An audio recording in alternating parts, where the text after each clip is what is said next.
আমরা সবাই জীবনে শান্তির খোঁজ করি, কিন্তু সেই শান্তি কোথায়?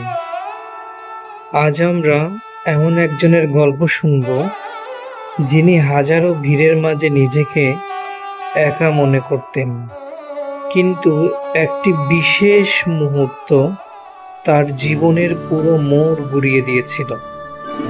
নাম তার ড্যানিয়েল। আধুনিক জীবনের সব সুযোগ সুবিধা থাকা সত্ত্বেও তার মনে হতো কি যেন নেই। জীবনের উদ্দেশ্য কি? মৃত্যুর পর কি হবে? এই প্রশ্নগুলো তাকে প্রতিনিয়ত তাড়া করে বেড়াত। একদিন বৃষ্টি ভেজা বিকেলে একটি লাইব্রেরিতে আশ্রয় নিতে গিয়ে তার হাতে আসে পবিত্র কোরআনের একটি অনুবাদ। কৌতূহলবশত তিনি পাতা উল্টাতে শুরু করেন। যখন তিনি বললেন, নিশ্চয়ই কষ্টের সাথে স্বস্তি রয়েছে, তখন তার মনে হলো এই কথাগুলো যেন সরাসরি তাকেই বলা হচ্ছে। ড্যানিয়েল এরপর ইসলাম নিয়ে পড়াশোনা শুরু করলেন।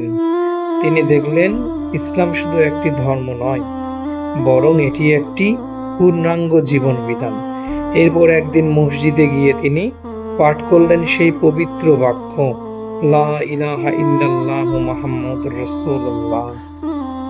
ড্যানিয়েলের মতো এমন হাজারো মানুষ প্রতিদিন খুঁজে পাচ্ছেন তাদের আত্মার প্রশান্তি। ইসলাম আমাদের শেখায় ধৈর্য, ভালোবাসা এবং এক সৃষ্টিকর্তার প্রতি আনুগত্য।